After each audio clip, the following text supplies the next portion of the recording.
एक बात कान खोल के सुन, हम अपनी माँ को भेजते हैं लड़की देखने के लिए, अपनी बहन को भेजते हैं लड़की देखने के लिए, अपने घर वालों को भेजते हैं, जो उसूल है।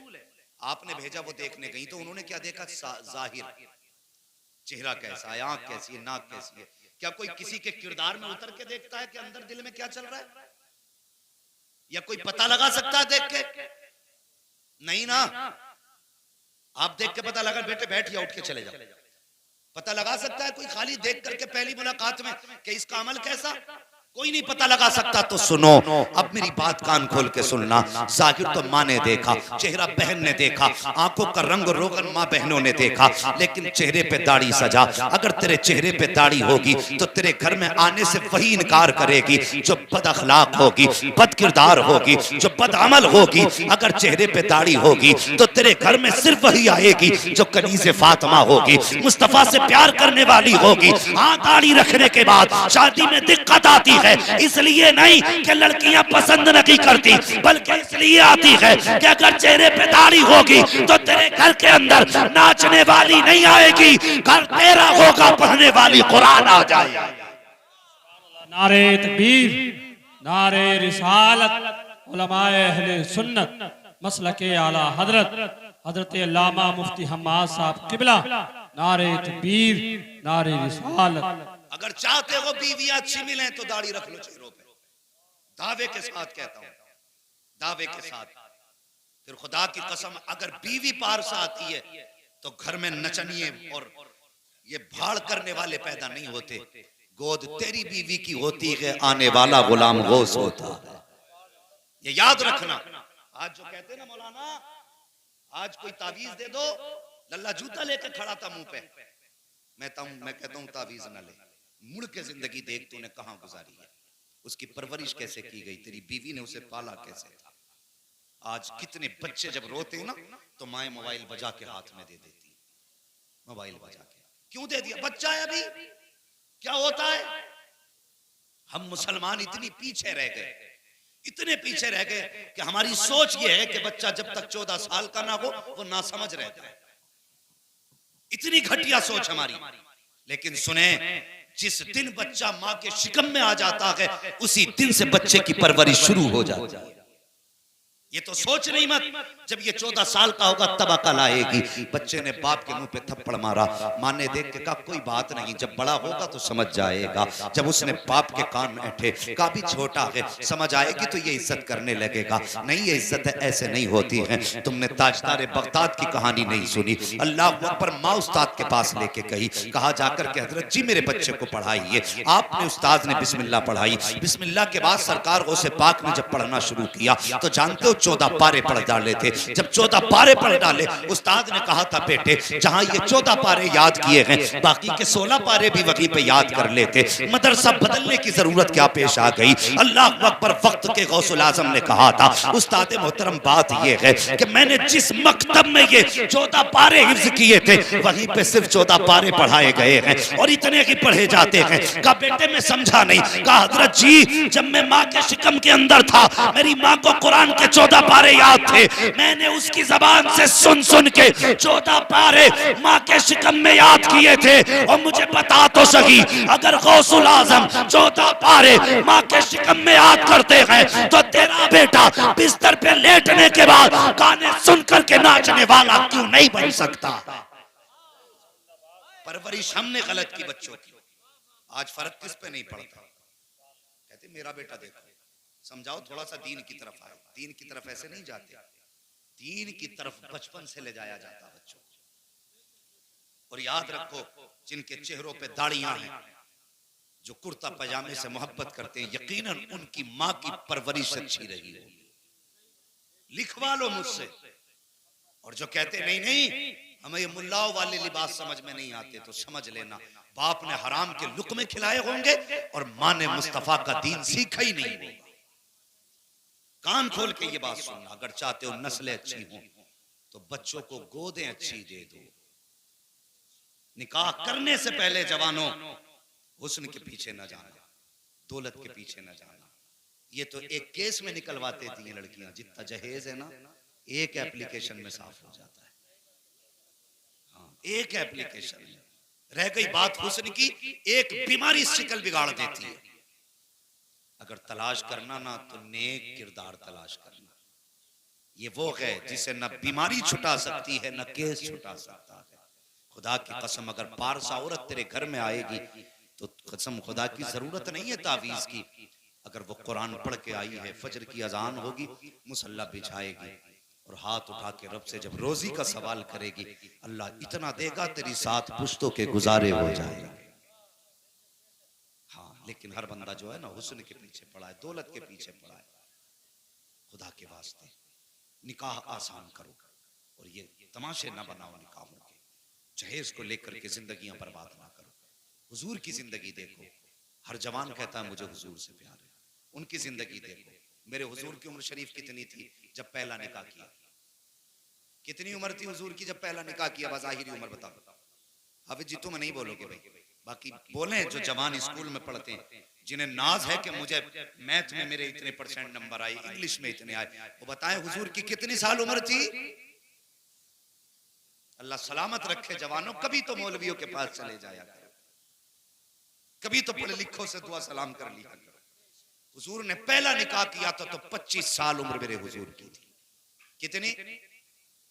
बोले कितनी? मेहमान लोग तो ये सोच रहे हैं हम तो खाना खाने आए थे, जलसा सुनने तो आए नहीं थे। अब जब बिस्तर न दिए, कुर्सी बिछा दी तो मजबूरी है बैठने। कितनी उम्र थी? बोलो भाई, पीछे वाले तुम बोलो कितनी? अल्लाह सलामत रखे। और जोर से कितनी? 25 साल उम्र थी। और जिससे निकाह किया मेरे हुजूर ने हजरत खदीजतुल कुबरा की उम्र शरीफ थी 40 साल। आज सोशल मीडिया में आग लगी है ना कि बताओ ये इतनी पारसा कहते अपने नबी को, उन्होंने कितनी कम उम्र की बच्ची से निकाह किया। और कुत्तो कभी देखो, मेरे हुजूर ने पहला निकाह 40 साल की बेवा से किया था। 40 साल की बेवा से। जो तुम कहते हो अगर तुम्हारा ख्याल दुरुस्त होता तो 25 साल में मेरे हुजूर 11 साल की लड़की से निकाह करते। और अगली बात बताऊं, 40 साल की बेवा से निकाह किया और 25 साल साथ गुजारे, दूसरा निकाह नहीं किया आपने। 25 साल तक दूसरा निकाह नहीं किया। जितने दिन तक खदीजतुल कुबरा जिंदा रही, मेरे हुजूर ने दूसरा निकाह, बोले दूसरा निकाह नहीं किया। और निकाह की भी हालत देखिए, अल्लाह अकबर।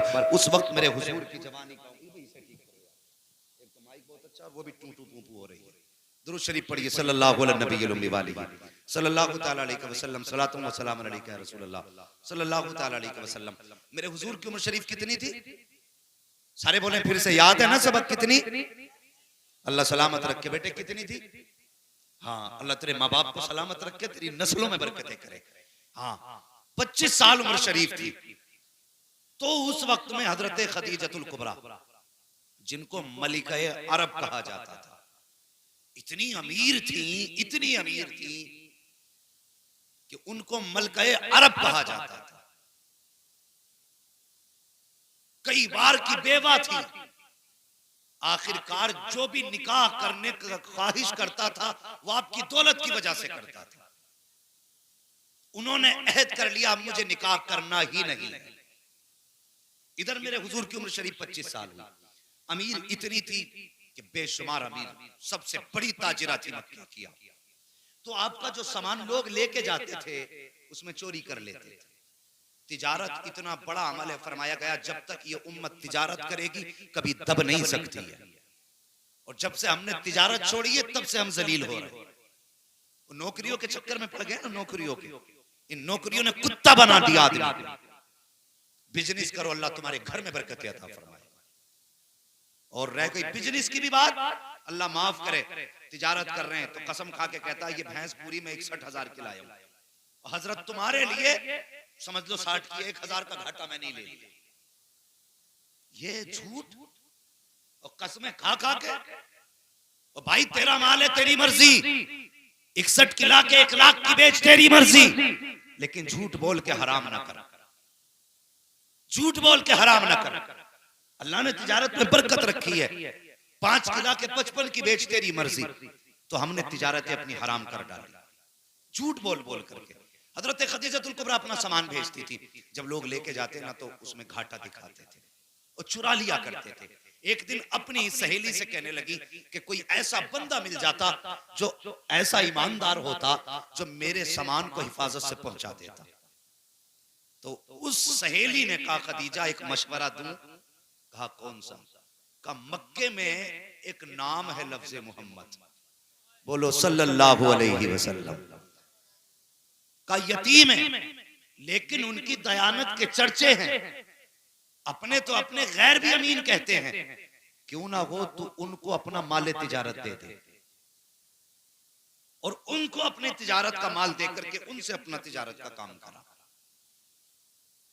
तो कहा ये काम होगा कैसे? कहा मैं उनके चचा को बुलाती हूं, उनके चचा अगर चाहेंगे तो वो ये काम कर देंगे। तो चचा आए अबू तालिब। हजरत खदीजतुल कुबरा ने अबू तालिब से बात कही कि मैं चाहती हूं कि तुम्हारे भतीजे मेरे माल को मुल्क शाम लेकर के जाएं और मेरे माल की तिजारत वो करें। तो चचा का जवाब जानते हो? चचा कहने लगे मेरा भतीजा बड़ा खुददार है, लालच में कोई काम नहीं करेगा। का फिर का एक तरीका है, जब मैं कहूंगा कि एक बेवा है जिसका कोई वारिस नहीं, उसके माल की हिफाजत करनी है, अलबत्ता तरस खा के वो तुम्हारे माल की हिफाजत जरूर कर डालेगा। क्या कहा कि लालची नहीं, और लालच का नाम सुनोगे तो होगा ही नहीं। कब मैं बताऊंगा कि बेवा है, उसका कोई आसरा नहीं, लोग माल चुरा लेते हैं। कहा ठीक है जैसे तुम्हारी मर्जी। अबू तालिब आया कि हुजूर से बात की, मेरे हुजूर ने फरमाया मैं खुद बात करना चाहता हूं। अब हुजूर की शान सुनो और जवानों हुजूर से प्यार करो, गाने सुनना भूल जाओगे कसम से जिस दिन हुजूर को समझ गए। हाँ लीडे तो होंगी कानों में लेकिन गाने नहीं होंगे, मुस्तफा की नात के तराने गूंजा करेंगे। अकेले लेटा करोगे तकरीरें सुना करोगे। अल्लाह अकबर। हुजूर ने कहा चचा मैं खुद मिलना चाहता हूँ। जनाब अबू तालिब ने खदीजा से कहा मेरा भतीजा कल मिलने आएगा। अल्लाह अकबर। लेकिन याद रखना वो पर्दे की हालत में मिलेगा, बेपर्दा सामने मत आ जाना। उस वक्त खदीजतुल कुबरा के अपने तकवे का आलम ये था, जिस दौर में लोग नंगे होकर काबे में तवाफ करते थे, कपड़े उतार कर मर्द औरत तवाफ किया करते थे, उस दौर में खदीजतुल कुबरा की पारसाई का आलम ये था, किसी ने खदीजतुल कुबरा का चेहरा नहीं देखा था। ये खदीजतुल कुबरा की पारसाई थी, किसी ने नंगे सर खदीजतुल कुबरा को नहीं देखा था। ये उनके घर की पाकीज़गी थी। कब मेरा भतीजा आएगा। अल्लाह अकबर। खदीजतुल कुबरा कहती हैं कि मैंने कहा ठीक है भेज दीजिए। हुजूर तशरीफ लाए, मेरे दरवाजे पे पर्दा पड़ा हुआ था, जैसी पर्दे के पीछे हुजूर आए हैं वो कहती मेरा रुख दीवार की तरफ था, और कहती कि जैसी दरवाजे पे हुजूर आए हैं मैंने क्या देखा, हुजूर के चेहरे की रोशनी पर्दा पार करके मेरे मकान के दीवार पे पड़ने लग जाती है। मैं सोचने लगी या अल्लाह सूरज भी इस तरफ से निकल रहा है, रोशनी इधर से आ रही है, फिर ये रोशनी किस चीज की है, ये चांदनी किधर से फूटी है। कहती मैंने मुड़ के देखा तो क्या देखती हूँ, कोई नूर वाला चेहरा था जो पर्दे के उस पार था, रोशनी मेरे घर को मुनव्वर करती जा रही है। ये मेरे हुजूर का हुस्न था। फरमाती पर्दे के अंदर से बात हुई, हुजूर ने कहा ठीक है मैं आपका माल ले जाने के लिए तैयार। वक्त हो गया, सारी चीजें मुकर्रर हो गई। थके तो नहीं हो भाई अभी? कम से कम सर ही हिला दो, आप पढ़े लिखे नहीं है तो थके तो नहीं है? अल्लाह सलामत रखे। जिन्होंने हाथ उठाए वो समझ गए अब सवाल इल्म का आ गया, अब काबिलियत को चैलेंज है। खैर कोई बात नहीं, जब बात बोलने कही जाए करे तो बोल दिया करे। थके तो नहीं अभी? अल्लाह सलामत रखे। सुन बेटे, तुम्हारी नस्लें आबाद हों और जवानियां आए और सेहरे पहनो, बाप की आंखें भी ठंडी हो, माँ की आंखें भी ठंडी हो। ये छोटी नेमत नहीं बहुत बड़ी नेमत है, वरना हमने तो लोगों के शादी से 2 दिन पहले भी जनाजे उठते देखे। नसीब वाले हैं जिनके जनाजे माँ बाप की आंखों को ठंडा करते। मेरी दुआ है अल्लाह हर जवान को जवानी अता करे और उम्र इतनी दे के वो सेहरे भी पहने, माँ बाप की आंखें भी ठंडी हो। सुने, बात मुकर्रर हो गई तो हजरत खदीजतुल कुबरा ने अपने खादिम को बुलाया और बुला के कहने लगी मैसरा एक काम कर, इस बार मेरे माल को लेकर के मोहम्मद जाने वाले हैं। अब तक तो माल का मालिक बन के जाता था, इस बार माल का मालिक बन के नहीं जाएगा, तू मोहम्मद का नौकर बन के जाएगा। और फरमाया सुन अब तक मेरी सवारी पे तू बैठ के जाता था, लेकिन आज मेरी सवारी उनके हवाले कर देना और तुझे नौकर वाली सवारी पे बैठ के जाना है। तो फिर वो कहने लगे मुझे काम क्या है? फरमाने लगी तिजारत के काम पे नजर नहीं रखनी है, तुझे मोहम्मद की एक एक अदा पे नजर रखनी है और उनके अंदर ऐब तलाश करके लाने। ऐब सुने, उनके बदन में बुराइयां देखना कितनी है, उनके किरदार को देखना, उनके कैरेक्टर को देखना।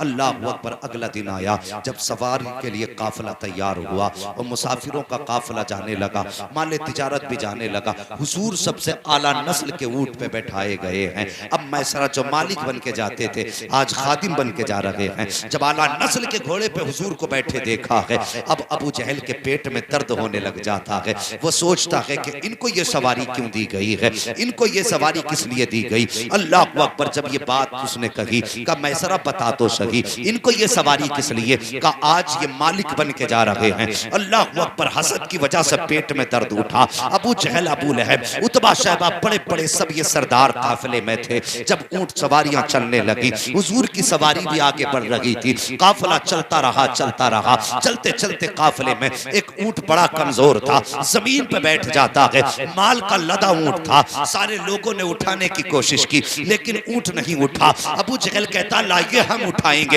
एक जमाने से ऊंट पालते आए हैं, खानदान से हम ऊंट पालने वाले लोग हैं, हमारे तो बड़े बड़े अच्छे नस्ल के ऊंट रहे हैं, मैं उठाऊंगा। वो भी आया, ऊंट नहीं उठा। अब गुलाम मैसरा कहता है कि अगर इजाजत हो तो मैं उसे बुला लाऊं जिसके इशारे से ऊंट उठ जाएगा। का किसकी बात करता है? का बस इजाजत तो दो। वो दौड़ करके गया, मेरे हुजूर से जाके कहने लगा जनाब चलिए तो सही। एक ऊंट बैठ गया है, उठने का नाम नहीं लेता है। जब मेरे हुजूर चल करके आए हैं, अबू जहल ने कहा लगाया कि ये जवान क्या उठाएगा, इसका तजर्बा ही क्या है, ये क्या जानवरों के बारे में जाने। लेकिन उसे पता नहीं था आज कौन उठाने के लिए आ गया है। अल्लाह अकबर। मेरे मुस्तफा आए हैं, सबकी आंखें देख रही थी। मेरे नबी ने आने के बाद आवाज नहीं दी थी, एड़ी नहीं मारी थी, लकड़ी से नहीं मारा था। मुस्तफा ने आने के बाद ऊंट के सर पे हाथ रखा था, इधर हाथ का लगना था, ऊंट उठ के खड़ा हो जाता है। और जब रफ्तार उसने ली है, इतनी तेजी से चल रहा था कि सारी सवारियां पीछे थी, बीमार ऊंट आगे जा रहा था। तभी तो बरेली से आवाज आती है जिनके तलवों का धोबन है, आबे हयात है वो जाने मसीहा हमारा नाम। नारे तकबीर, नारे रिसालत, उलमाए अहले सुन्नत मसलके आला हजरत हजरत अल्लामा मुफ्ती हम्माद साहब किबला। नारे तकबीर, नारे रिसालत। अल्लाह अकबर। ये मेरे हुजूर की शान है, ये मेरे हुजूर की अजमत है। अगर हुजूर हाथ लगा दें तो बीमारों में शिफा मिल जाती है। अगर हुजूर हाथ लगा दें, खुदा की कसम कमजोर ताकतवर हो जाते। वो बता, नबी का हाथ लग जाए तो जानवर ताकतवर हो जाता है, नबी की दुआ लग जाए तो उम्मती ताकतवर नहीं हो सकता। मगर सच ये है अंदर से खोखले हैं, अंदर से। नौजवानों, ये तुम्हारी उम्र है मोबाइल चलाने की नहीं, पढ़ने की उम्र है। मेरी बात याद रखना, अगर आज मोबाइल चलाओगे तो कल कटोरे हाथ में लेके भीख मांगोगे। ये मैं जिम्मेदारी के साथ कह के जा रहा हूं, क्योंकि आने वाला दौर वो भी नहीं है तुम मजदूरियां कर लो। अब तो गन्ना लगाने की मशीन, आलू लगाने की मशीन, धान लगाने की मशीन, गेहूं लगाने की मशीन। कल रोटी के लिए तरस जाओगे, रोटी के लिए। अगर नहीं पढ़े तो कोई तुम्हें मजदूरी के लिए भी नहीं रखेगा। आज अपनी जिंदगी के साथ कम से कम इंसाफ कर लो। और ये मौके जिंदगी सबको नहीं देती। मैंने ऐसे लोगों को रोते देखा है जिनके हालात पढ़ाई के ना थे लेकिन शौक था पढ़ने का। और ऐसे माँ बाप को भी रोते देखा है जिनको माँ बाप पढ़ाना चाहते थे, औलाद ने पढ़ के नहीं दिया। इसलिए मेरी गुजारिश है, मोबाइल एक तरफ उठा के फेंक दो।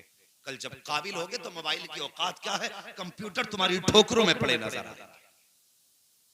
इसलिए पढ़ो और अपनी जिंदगी को मोबाइल के बटनों में बर्बाद ना करो। अल्लाह अकबर। पूरा सफर तय हुआ बड़ी तेजी के साथ, पूरा सफर तय हो गया, काफिला आ भी गया, चला भी गया।